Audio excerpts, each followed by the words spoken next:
একটা মানুষের সম্বন্ধে আপনি ভালো কথা বলেন, দেখবেন তার কানে যখন যাবে সে আপনার সুনাম করবে। জীবে কৃষ্ণ অধিষ্ঠান।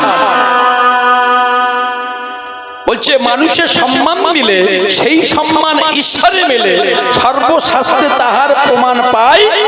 কবি চণ্ডীদাস যিনি উচ্চ কণ্ঠে বলেছেন, তিনি শোনরে মানুষ ভাই, সবার উপরে মানুষ সত্য, সবার উপরে ভক্ত শ্রেষ্ঠ, তাহার উপরে আর না।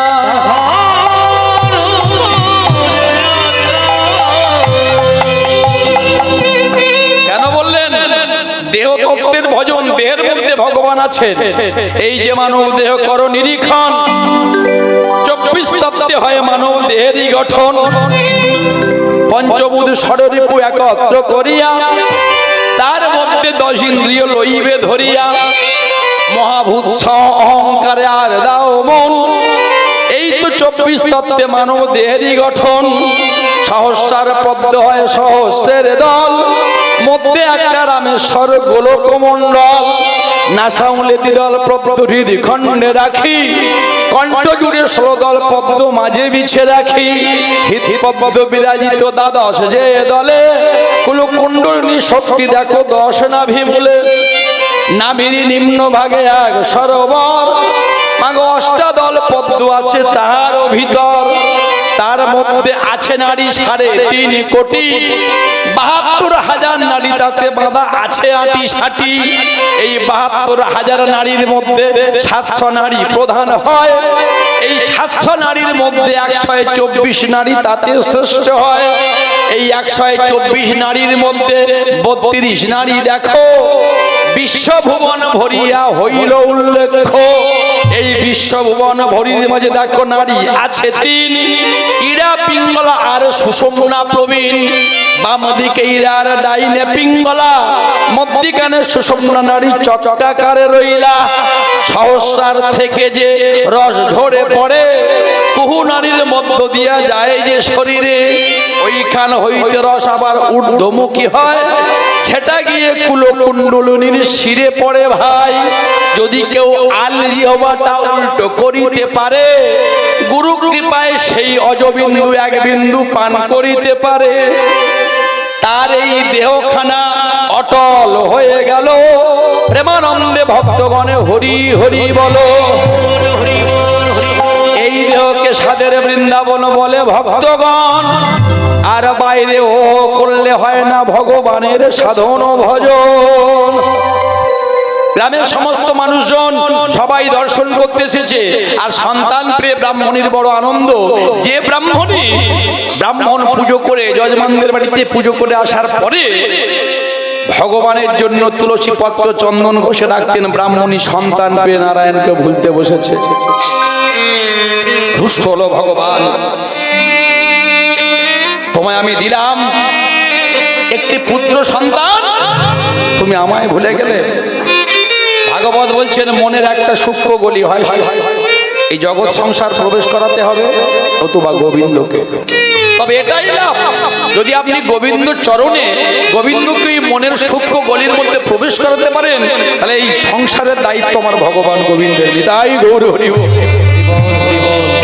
আর সংসারটাকে যদি প্রবেশ করিয়ে ফেলেন, তাহলে কিন্তু সেই সংসারের দায়িত্ব ভগবান গোবিন্দ নেন না। দেখতে দেখতে কয়েক মাস যেতে না যেতে ব্রাহ্মণী অসুস্থ হয়ে পড়লেন। ব্রাহ্মণী যখন অসুস্থ হয়ে পড়লেন, ছোট্ট সন্তান শিশু, ব্রাহ্মণ আর পুজো করতে যেতে পারলেন না। বৃহস্পতিবার দিন বাড়িতে বাড়িতে গিয়ে লক্ষ্মী পূজা হয়, তবে তার সঙ্গে নারায়ণের পূজা হয়। মায়েরা, নারায়ণ শিলা লক্ষ্মীর একা কখনো পুজো হয় না।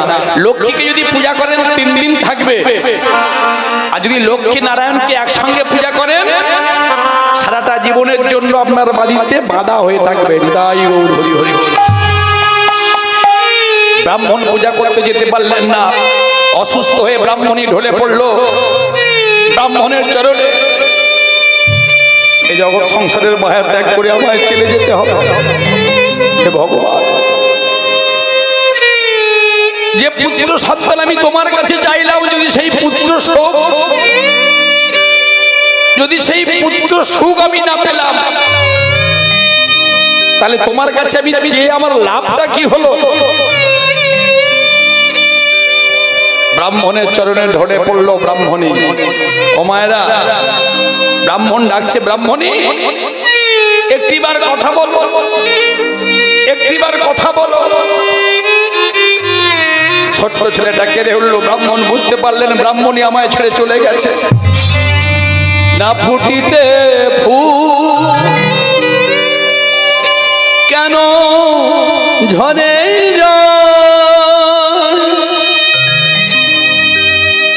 ভক্তমণ্ডলী, ভক্তিমতী মায়েরা, ভগবানের চরণে যারা আত্মসমর্পণ করেছেন, একটা কথা মনে রাখবেন, একটাই মাত্র কথা, যদি সঠিক বিশ্বাস থাকে আপনার মধ্যে, সেই বিশ্বাস যদি না টলে, ভগবান কৃপা করতে বাধ্য। ব্রাহ্মণ পাড়ার সমস্ত মানুষদেরকে ডেকে নিয়ে এলেন। সমস্ত মানুষজন মিলে ব্রাহ্মণীর সৎ কাজ করা হলো। ব্রাহ্মণ ছোট্ট সন্তানকে কোলে করে নিয়ে, মায়েরা সঙ্গে করে নিয়ে যায়, পাড়া প্রতিবেশীদের কাছ থেকে ভিক্ষা করে সন্তানকে মানুষ করে। ছোট্ট ছেলেটা দেখতে দেখতে একটু বড় হয়ে গেল। বয়স তার কত হলো না, বয়স হলো তার 10 বছর। প্রতিদিন দেখে বাবা সমস্ত যজমানদের বাড়িতে পূজা করে এসে বাড়িতে ভগবানের নারায়ণের সেবা পূজা করে। মায়েরা, হরে মুরারে মধু কৈটবহানে গোপাল গোবিন্দ। সময় সংক্ষেপ, আমি একটু এগিয়ে গিয়ে চলে যাচ্ছি। হরে কৃষ্ণ। মুকুন্দ সৌরধরি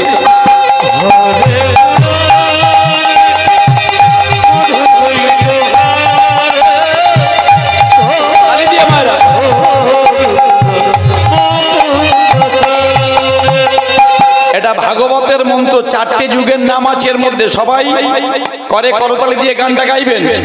হরে মুরারে মধু কৈটবহানে গোপাল গোবিন্দ মুকুন্দ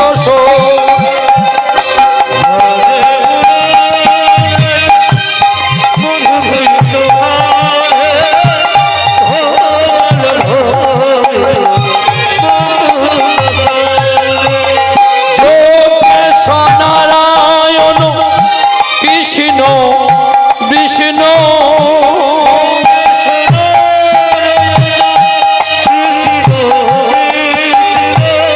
নীরা স্বয়মা জগদীশ্বর।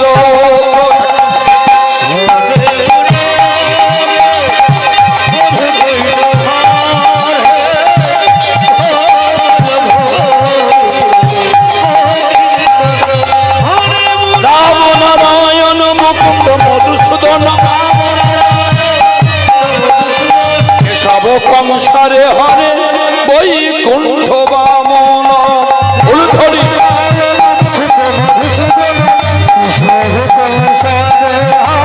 নারায়ণ পরাবেদা নারায়ণ পরস্পর নারায়ণ পরা মুক্তি নারায়ণ পরা গতি।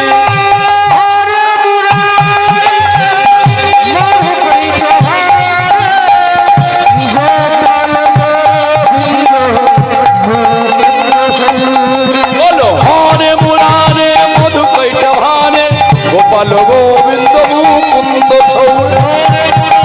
ধরি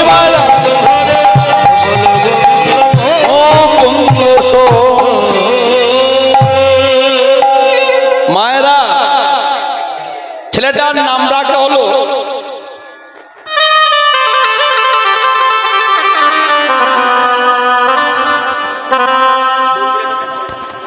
বাহ, সাধু সাধু। মায়েরা, এত বড় অনুষ্ঠান আপনাদের দানের উপরে নির্ভর করে, এই এত বড় হরিবাসর আমরা জানি, আমাদের কাছে একটা ফোড়া ফাটানোর পয়সাও নেই। এমনও প্রমাণ আছে। আস্তে, কেউ উঠে যাবেন না দয়া করে, কেউ বিড়ি খেতে যাচ্ছি বলে চলে যাবেন না। যার যেমন সামর্থ্য যেমন ইচ্ছা হবে দেবেন।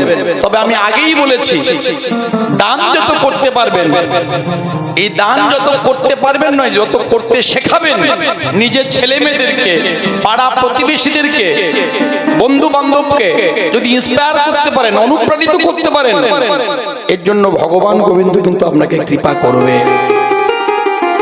তো সুতরাং আপনাদের কাছে কমিটির দাদারা ভিক্ষার আঁচল নিয়ে যাবে, এটা ভগবত সেবার জন্য। আর এই দানটা এক জন্মের জন্য নয়, জানবেন জন্ম জন্মান্তরের জন্য দান। আমি বলছি না, শ্রীমদ্ ভাগবত বলছেন, কি বললেন? কোটি কোটি জন্ম যদি থাকে সংস্কার, তবে সে পায় মাত্র সাধুর আচার। তাহলে মনে রাখবেন, দান করবেন প্রাণ ভরে। আর যে দানটা করবেন আপনি বুঝতে পারবেন যে দানটা গোবিন্দর জন্য করেছি, সেই দানের জন্য আপনার কিছু কম পড়বে না। জগতে দান করে আজও পর্যন্ত কেউ ভিখারি হয়ে যায়নি, বরং যারা দান করেছেন তাদের চরিত্র জীবনী খুলে খুলে দেখবেন, তারা জগতের মধ্যে সব থেকে শ্রেষ্ঠ ধনী হয়ে গেছে। তারা কত আর বলবো, বেশি বলবো না। তো সেই জন্য সবাই দান করবেন, প্রাণ ভরে দান করবেন ভগবানের চরণে। ছেলেটা দেখে বাবা প্রতিদিন আরতি করে ভগবান নারায়ণের, কিন্তু মা নাই। একটা সন্তানকে একটা মা অনেক কষ্ট করে, অনেক যত্ন করে মানুষ করে, কিন্তু বাবা মানুষ করে বটে, যত্ন করে মানুষ করতে পারে না। কিন্তু বর্তমানে কলিযুগের মায়েদের অবস্থা ঠিক কেমন? নিজেকে নিয়েই ব্যস্ত, বিউটি পার্লার নিয়েই ব্যস্ত, নিজের ছেলেটা কেমন করে সৎ পথে এগোবে সেই দিকে কিন্তু বেশিরভাগ নয়, বেশ কিছু কিছু মায়েরা। কারণ শাস্ত্র বলছে, যে দেশের মাটি ভালো সে দেশের ফসল ভালো। বাবাকেও সঠিক হতে হবে, বীজটাও ঝাড়াই বাছাই বীজ চাই, বীজ গুণে শীষ আর ক্ষেত্র গুণে ফল। তাহলে জন্মান্ধ ধৃতরাষ্ট্র বীজটা সঠিক ছিল না। আবার ক্ষেত্র মা গান্ধারী, তিনিও কিন্তু এত অপরাধ করলো যখন ছেলেগুলো, দুর্যোধন দুঃশাসন কুলের কুলবধূর যখন রাজসভার মাঝে বস্ত্রটা কেড়ে নিল, একটিবারের জন্য প্রতিবাদ করে গর্জে ওঠেননি মাতা গান্ধারী। অন্যায় যে করে আর অন্যায় যে সহে, কলিযুগের মানুষ শাস্ত্র বলছেন তারে তৃণ সমদহে। মনে রাখবেন একটা কথা, তাহলে কি বললাম? মায়ের শিক্ষা আগে হলে শিশু শেখে মায়ের কোলে। মায়ের যদি শিক্ষা আগে হয় তবে শিশুর শিক্ষা হবে।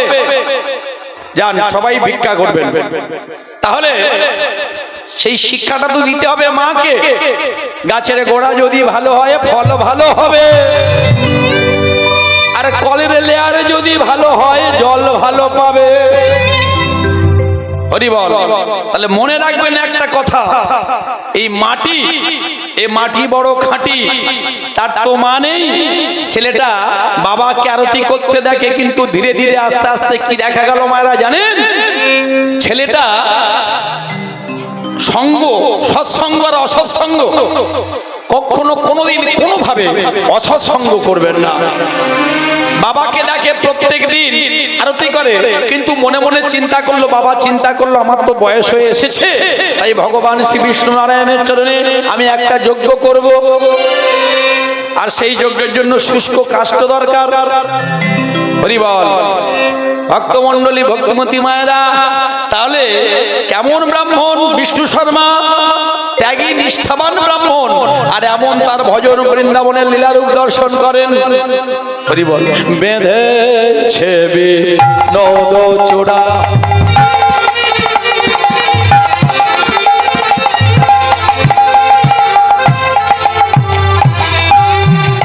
উলুধ্বনি কই নবগুঞ্জ দিয়া রে,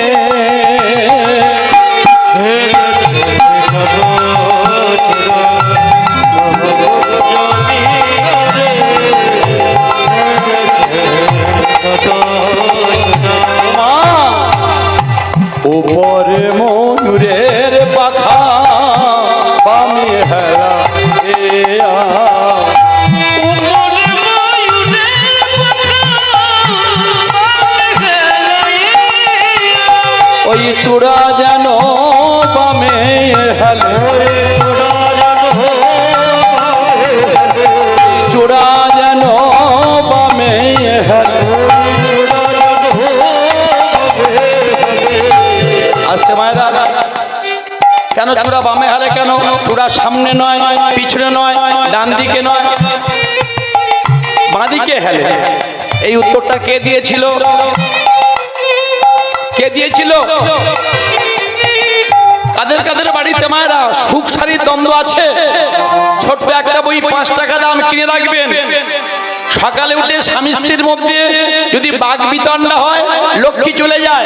লক্ষ্মীর এক নাম হলো রমা, আর এক নাম হলো চঞ্চলা। কিন্তু বাড়িতে যদি এই ঝগড়া পড়েন, সুখ শাড়ির দ্বন্দ্ব মানে ঝগড়া যদি পড়েন, আপনার বাড়িতে লক্ষ্মী বাধা রবে, বাধা রবে, বাধা রবে। আপনি সব সময় জানবেন, যারা লক্ষ্মী চরিত্র, যারা পঠন পঠন করেন, সেখানে দেখবেন যে লক্ষ্মীর সঙ্গে নারায়ণ বর্তমান। ও বৃন্দাবন বিলাসিনী রাইয়া বাবে,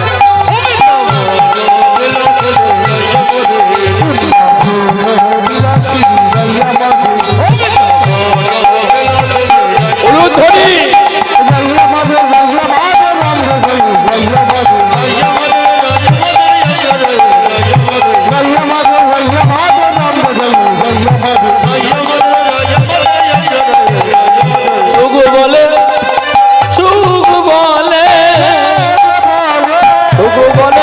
কৃষ্ণ গিরি ধরেছিল। এই যে মায়েরা, ভগবান কৃষ্ণ গিরি ধরেছিল কোন আঙুল দিয়ে? ঠিক বলছি? কারা কারা বলছেন ঠিক বলছি? কোন আঙুল দিয়ে ধরেছিল? হ্যাঁ, এই কোন আঙুল দিয়ে? ডান হাতের না বাম হাতের? আচ্ছা, কেন ধরেছিল বাম হাতের কনিষ্ঠ আঙুল দিয়ে গিরিটা? কে বলতে পারবেন? একটু বলুন হাত তুলে। এই 100 টাকাটা আমি সেই মাকে দিয়ে দেবো, বাবাকে দিয়ে দেবো। এই কত অনেকগুলো টাকা পড়েছে, দেখেছেন? আপনাদের এত আশীর্বাদ। একজন বলুন মায়েরা, এতদিন কীর্তন শুনছেন, এইগুলো তো আমরা জানবো, এইগুলো আমাদের জানার দরকার। জানি না, জানি না বলে বিধরী মেয়েরা আমাদেরকে ছোট করে দেয়। কি আর বলবো, দুঃখের কথা। কারণ আমরা জানি, যদি একজনের মুখ পড়ে তো সবার মুখ পড়ে। হিন্দু ধর্মের কুলাঙ্গার পশু বললেও অনেক বড় বলা হবে, পশু সে জ্ঞান আছে, কিন্তু সে মানুষ আহাম্মকের জ্ঞান নাই। ভারতবর্ষের মাটিতে সনাতনী হওয়ার জন্য কত ফার্সি, কত খ্রিস্টান, কত যৌবন তারা সনাতন ধর্ম নিল, অথচ সনাতন ধর্মের মানুষ হয়ে কীর্তন করে সে বলছে আমার কেন মুসলমানের ঘরে জন্ম হলো না। তাহলে আমি বলি ভাই, কি তুমি তাহলে এই হিন্দুদের হরিনাম করতে শোনা, তোমার উচিত তোমাকে গজল করা। এটা বড় লজ্জার কথা, বড় কষ্টের কথা। এবং প্রত্যেকটা কমিটি দাদাদেরকে বলবো, আর যাই কিছু হোক, আর যাই কিছু হোক, ভগবানের কথা সবই সমান। কিন্তু সমস্যা একটা জায়গায়, সেটা কি? আমাদের হিন্দুদের যে সংগঠন, একাত্মবোধ, ভারতবর্ষের যে গণতন্ত্র, এত বড় গণতন্ত্র সারা পৃথিবীর বুকে কোথাও নাই। এটা মনে রাখতে হবে। যাক ভক্তমণ্ডলী, ভক্তিমতী মায়েরা, তাহলে সুখ বলছে যে, আমি একটু বলে নি, সুখ কি বলছে? সুখ সারিয়ে দ্বন্দ্ব। সুখ বলছে আমার কৃষ্ণ গিরি ধরেছিল। কেন গিরি ধরেছিল? গিরি গোবর্ধনটা ইন্দ্রের অহংকার হয়েছিল, দেবরাজ ইন্দ্রের, তার অহংকারটা চূর্ণ করার জন্য। কোড়া আঙুল দিয়ে কেন ধরলো? এতগুলো আঙুল থাকতে বাম হাতের কনিষ্ঠ আঙুল দিয়ে প্রতিদিন যখন নন্দালয় থেকে মা যশোমতী ক্ষীরসর ননি নিয়ে গোপালের বদনে দিতেন, সেদাম সুদাম বসুদামা দাঁড়িয়ে থাকতো, আর ননি খানোর পরে যশোমতী মা আমার হস্তমস্ত প্রক্ষালন করে আঁচল দিয়ে মুখটা মুছিয়ে চুম্বন করতো, আর চুম্বন করে ভগবানের কাছে বলতো, হে বিষ্ণুদেব, হে 33 কোটি দেবদেবী, আমার অনেক জন্ম জন্মান্তরের সাধনা, এই গোপালকে আমি আমার পুত্র রূপে পেয়েছি, তোমরা যেন কেউর ক্ষতি করো না, করতে হয় তোমরা আমার ক্ষতি করো, আমি যে ওর মা। আর মায়ের আশীর্বাদটা ওই গোপালের কনিষ্ঠ আঙুলে মা প্রতিদিন কামড়ে দিতেন। তাই গৌর হরি হরি বল। জগৎ চিন্তামণি ভগবান গোবিন্দ চিন্তা করলেন, ওগো জগতের মানুষ, তোমরা পিতামাতাকে মানতে চাও না, কিন্তু দেখো মায়ের মতো গুরু জানি নাই ত্রিভুবনে। শত কোটি ফল মেলে পিতার চরণে। আমি জগতের বুকে দেখিয়ে দিলাম, যেখানে আমার মায়ের আশীর্বাদ আছে, আমার মা আঙুলটা কেটে দিয়েছে যাতে কোনো অশুভ শক্তি আমাকে গ্রাস না করতে পারে। মায়ের আশীর্বাদ, বাৎসল্য প্রেমের পরাকাষ্ঠা যশোমতী মা। তাহলে ভগবান আর ভক্ত দুয়ের শক্তি বড় শক্ত। তাই গৌর হরি হরি বল। আপনারা হ্যালো, থুমকাটি মানবকল্যাণ হরিবাসরের থেকে আজকে দ্বিতীয় দিনের দ্বিতীয় সন্ধ্যায় মধ্যরাত্রি প্রায় আজকের প্রথম গান হয়ে গেছে, তারপর দ্বিতীয় গান করছে আমাদের নিতাই দাস মহাশয়, যে মোগরাহাট থেকে আগত। এরপরে তো বিশাখা দাসী আছে হাওড়া শ্যামপুর থেকে আগত, আপনারা জানেন এখানে উনি ওয়েট করছেন। আর যিনি ভাগবত পাঠ থেকে এই হরিবাসরের সব দায়িত্ব মাথায় তুলে নিয়েছে, কমিটির যে সমস্ত জায়গায় পদাধিকারী বলে যারা বসে আছে এখানে বর্তমান, আমাদের সভাপতি থেকে আরম্ভ করে আমি সম্পাদক, এছাড়াও আমার কমিটির সদস্যবৃন্দ যারা আছে, সত্যি